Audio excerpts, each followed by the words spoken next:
Hey guys, so today I've got a super awesome, amazing grouping to share with you. Most of you that have been following me know how much I love Ninth Armor Division. I'm very passionate about collecting items from that unit, especially uniforms. Most of you know I had a World War II veteran friend who was in the Ninth Armored, told me stories about the unit, his experiences, and because of him, he's the reason why I like to collect and preserve the history of that unit. I've got, including what's here on the table, I have 32 uniforms in my collection, and I'm always looking for more. It's so fun researching and everything and finding out information about the soldiers and everything. But I've got an amazing grouping here. I'm so excited to have it in the collection. I'm so excited to share it with you. And so I'm going to go ahead and bring you in, and I'm going to show you what I got. All right, so here it is, my super awesome Ninth Armored grouping that I actually got at the Show of Shows this year. And I'm going to bring you in and show you how incredible this uniform is. It's got the Ninth Armored patch there, Technician 4th grade chevrons, Presidential Unit Citation, Ruptured Duct for Honorable Discharge, U.S. and Armored Collar Disc. It does have the man's laundry number inside. It's got the ribbons here, including a Purple Heart. It's got the marksman badge, submachine gun, and machine gun.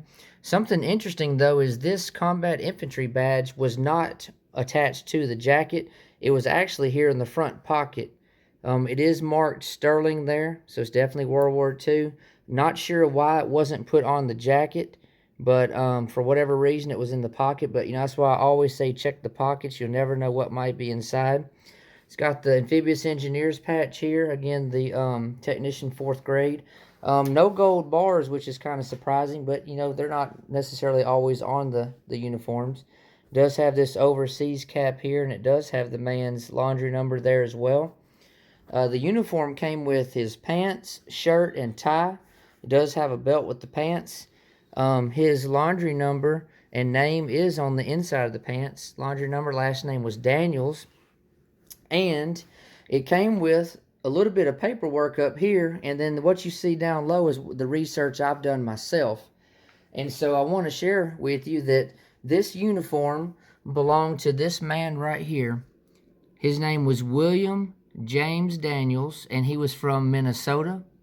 And Mr. Daniels was born on May 13th of 1917, and he passed away on April 28th of 2010. So he was 92 years old. He was actually about 15 days shy of being 93.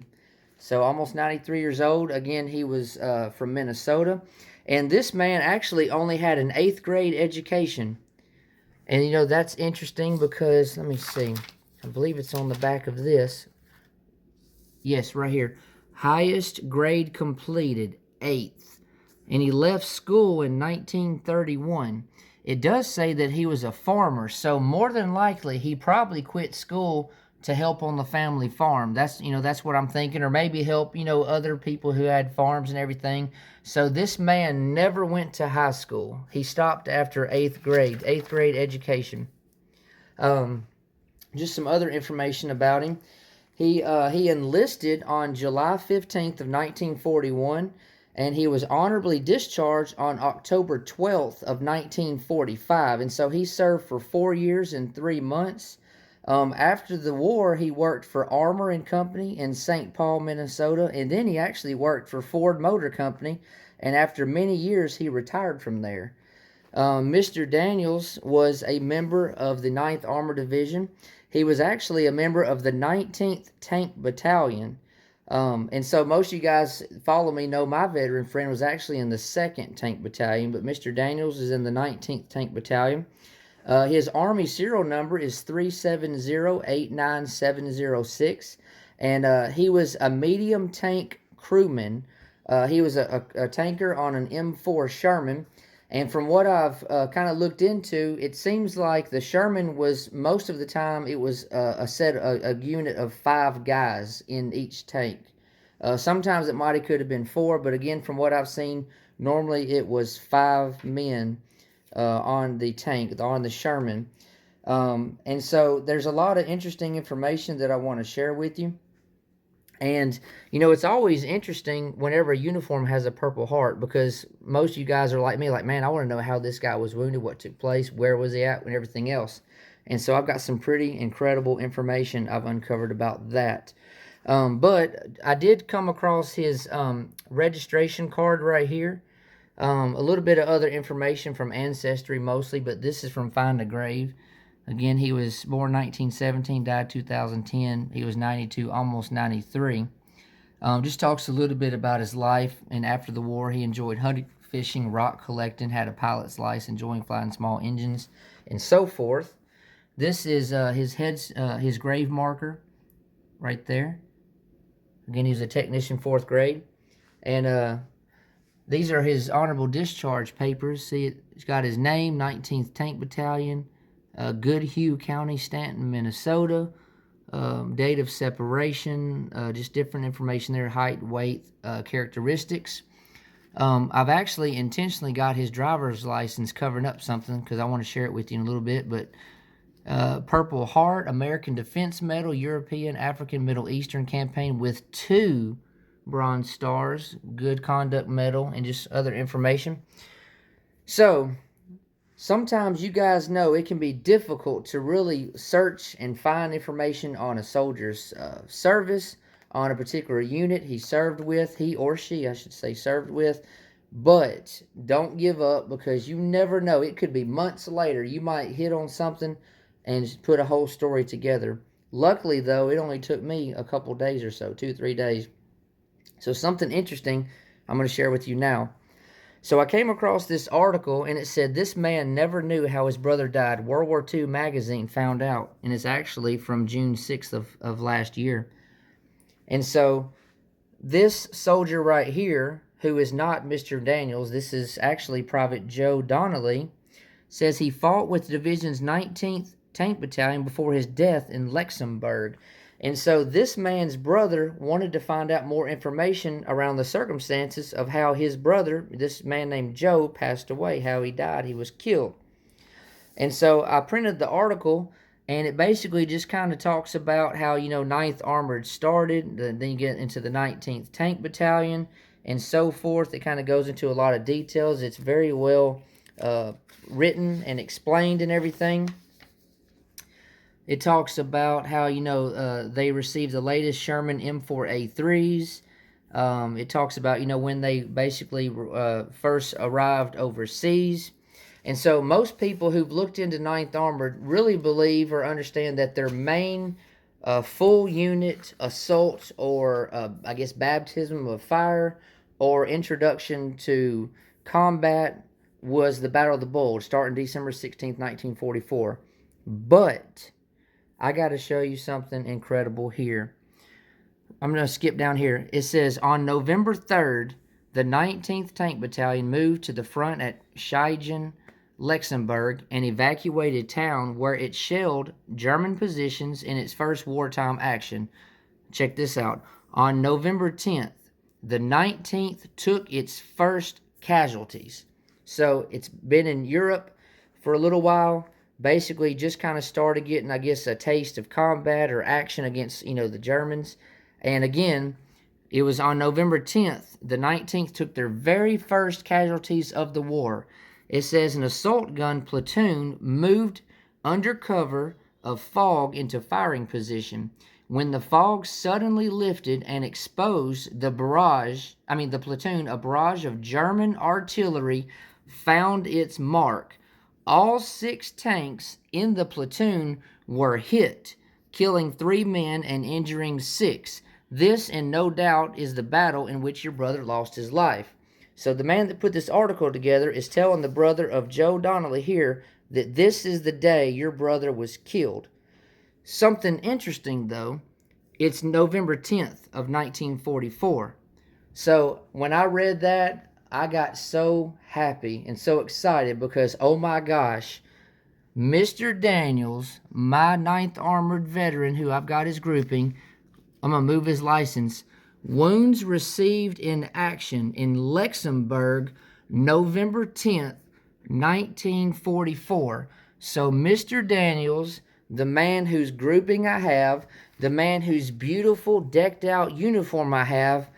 Mr. Daniels is one of these 6 men right here in this article that were wounded on the very first day that they took casualties, that the 19th Tank Battalion took casualties.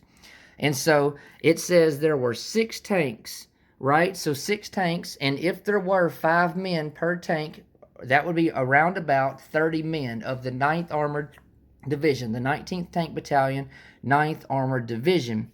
And so, of those approximate 30 men, it did say, again, German artillery found its mark. All 6 tanks were hit. So all 6 tanks took some artillery, German artillery.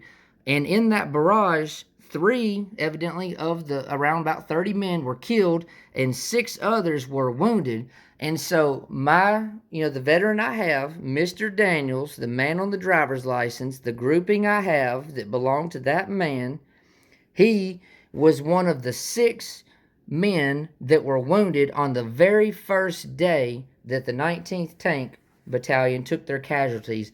That is amazing. That is so awesome when stories can be put together like that. Pieces of puzzles can be put together.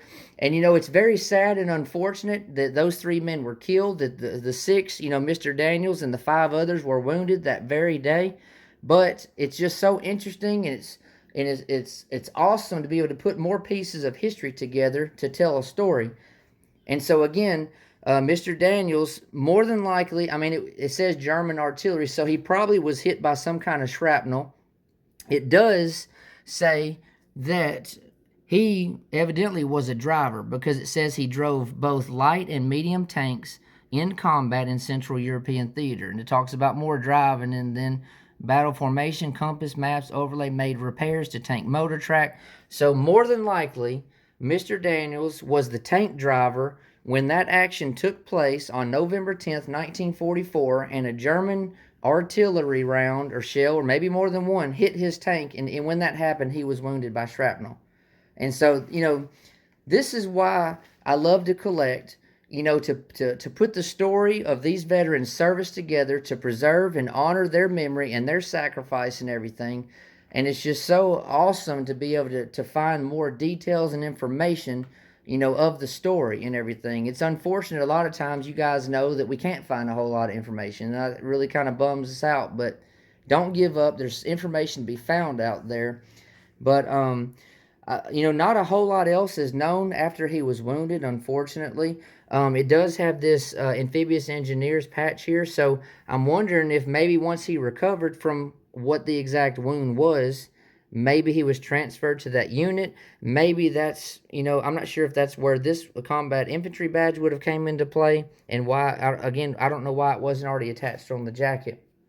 But it's just so awesome and humbling, and I'm so thankful and honored to have this grouping.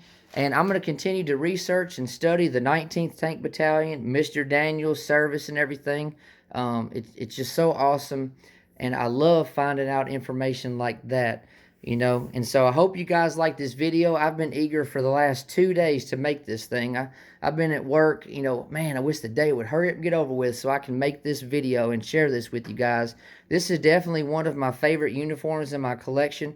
Again, this is number 32 of my 9th Armored Division collection. I'm always looking for more. So if anybody has any leads or any that you might want to be willing to sell, I would be interested in seeing what you have. But thank you guys so much for spending time with me today. Thank you guys for all that you do to preserve and honor the memory of those that served, of all the items that you collect. There's so much going on right now trying to erase history and everything else. And, we need to keep talking about it. We need to learn from history and everything so it doesn't repeat itself. But anyways, guys, I look forward to seeing your comments and reaction to this video. Again, I'm very excited. I'm almost shaking making this video because I love putting stories together. And so you guys, please let me know what you think. Hit the like button, please. If you think about it, share. If you're new to my channel, I would love to have you as a subscriber. I'm very passionate about military history and collecting and everything. I enjoy making videos. But anyways, guys, God bless you. Y'all take care of yourselves. Keep your head up. And I'll be getting back to you soon. So thank you.